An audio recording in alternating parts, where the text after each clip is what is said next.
Big B kicks back with the frothy brew. Texas T hops in with her tasting crew. Lil L's got notes pulling flavors through. Stiff C cracks jokes about the hops taboo. We sip, we swirl at the damn bar, staying true. Hop heads unite, yeah, the foams break through. Craft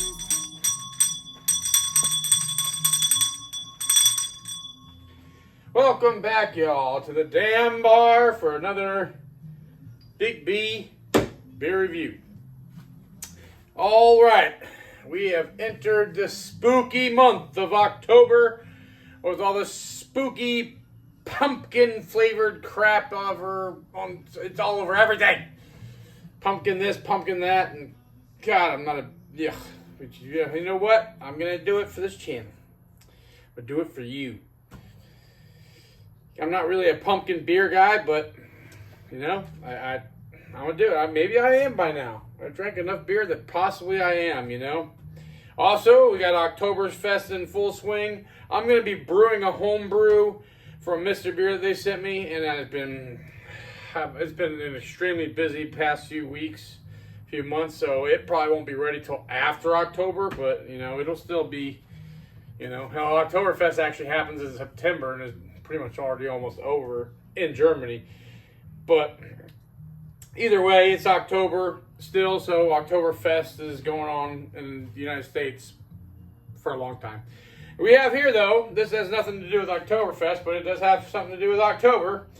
Elysian Punkuccino Coffee Pumpkin Ale, coming in at 6% ABV. From the Elysian Brewing Company in Seattle, Washington. Punkuccino Pumpkin Ale is the rebellious love child of a pumpkin ale and a short shot of cold brew coffee, infused with a shake of cinnamon and nutmeg. It combines the creamy characteristics of a milk stout with the warm autumnal,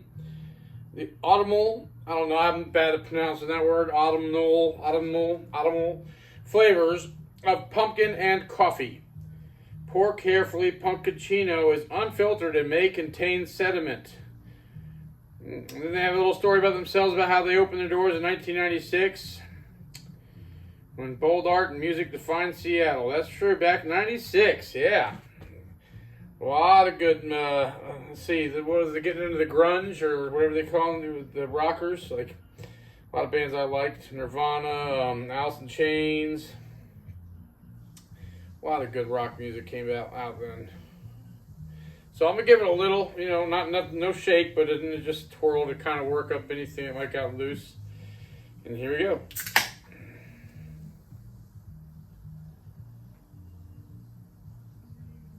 Smells, it's not heavy on the nose, but it smells like pumpkin.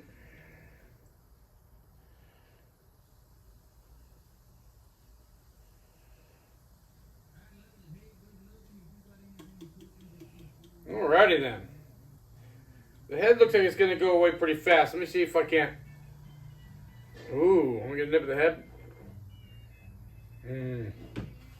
So, more aroma out of the can. You smell that pumpkin and maltiness.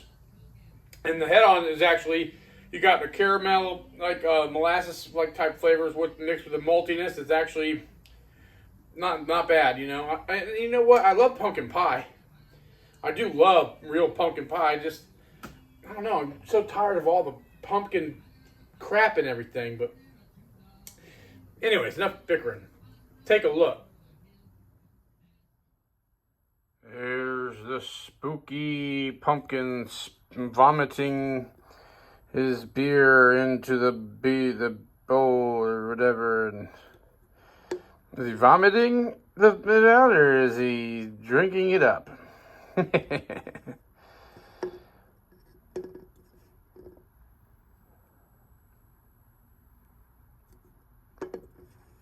All right, nice can art. And that's not a wrap, of course. That's an actual can art there. Okay. You can see the action going on. And I did pour the whole thing. I usually don't. I usually save some in the bottom. I don't know why I didn't. You see, there's not much head retention and not really any lacing. Pretty dark. Color-wise, I'm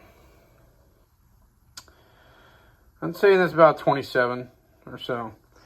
All right, y'all. Grab your spooky beers, crack them open, pour them up. Let's get to drinking.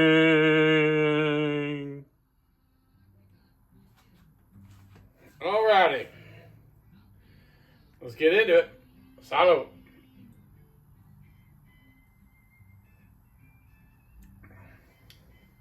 Oh, yeah. Pumpkin right up front.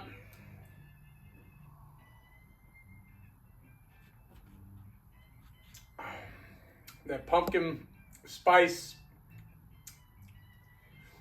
And you know, it's finally gotten in the back end, you get the coffee in the back end. But it's not very present, you know, it's not, I wouldn't really think of a cappuccino or anything like that, or it's very mild and it's in the finish. It's not right up front. It's all pumpkin.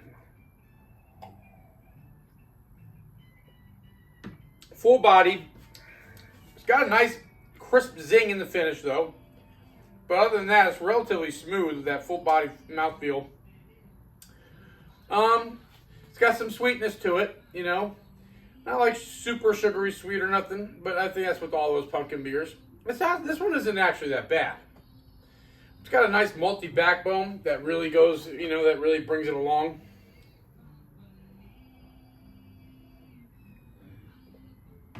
And it's not too overpowering with the pumpkin. You know, it is almost there, but it's not, you know. So, that's not, all in all, that's not bad. That's actually pretty drinkable. And being 6%, that's nice. It's hard to tell. That's actually enjoyable. That'd be a good dessert beer. It'd be good to have with a slice of pumpkin pie. But other than that, actually, this would go good. I think with good, you know, like a good dinner, something maybe like prime rib. You know, I think the way after you take a drink, I don't know, words can't describe it, but I'm telling you, I think this would go good with prime rib. Or something that has like an au jus, like a French dip sandwich, and there you go. This would go great with a French dip all the way. Sorry about that. But now let's get to the interwebs. Alright. On Beer Advocate, this gets a 92 out of 100. That's phenomenal. It's pretty good. With an average rating of 4.13, and that's with 774 ratings on Beer Advocate. Moving along to Untapped with over 605,000 reviews, this gets a 3.93. That's good. That's really good for Untapped. But a lot of people really like these, you know, these pumpkin-y beers and stuff. What did I do here? Oh boy, I'm just breaking everything. So, all right. That being said, would I buy this one again? So I'll put the price up here next to me. But this beer comes in a 12-pack, a variety pack that has 3 different beers in it. So there's 4 of each kind. And for that that 12-pack that I paid, what I paid for after taxes is $23.10. And that's roughly $1.92 a beer and 16 cents an ounce. I'm not big on pumpkin, so no, I'm not going to buy this one again. Just telling you right now. But, you know, if I was to drink any of these pumpkin beers, this one would be it. This is not, you know, it's not bad for a pumpkin beer. I'm just not a pumpkin beer guy. I'm not a big pumpkin flavored guy. You know, I like real pumpkin pie, but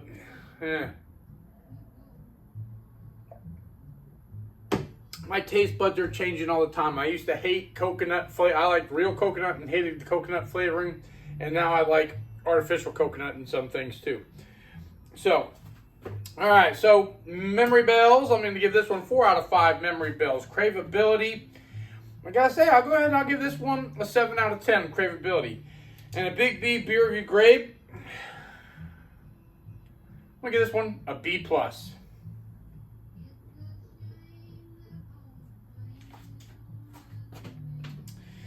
a B plus. What is y'all's favorite pumpkin flavored ale or pumpkin flavored beer? You know, let me know. There's a lot of them out there. I mean, what's your favorite pumpkin flavored whatever? I mean, do you like pumpkin pie the most, like me, or something? Or do you like pumpkin coffee, or, you know, all that stuff that's out there? Pumpkin ice cream. They put pumpkin spice in just about everything. So, yeah. Let me know in the comments below. I'd love to hear about it. So, and have y'all had this particular brew? If so, let me know in the comments below. I'd love to hear about it. And stay tuned, because I have the other two from that pack. I also have some more pumpkin-y beers that, you know, I just had to get them. You know, they were on sale, and I haven't reviewed them. And I got to do it. I'm going to do it. And they seem worthwhile, and I'm going to do it. And stay tuned. Got quite a few pumpkin-y things. And don't forget, I also got that homebrew. But that might be a little while, but it'll come out. So make sure y'all don't miss out by subscribing. It's completely free. It doesn't even cost anything. And I hope y'all have enjoyed watching this as much as I enjoyed drinking it. If so, hit that thumbs up button. Share with your friends. Like and share all the fun jazz. It helps the channel out a lot. And I hope to see y'all here at the damn bar for the next one. Till next time, salute and happy days.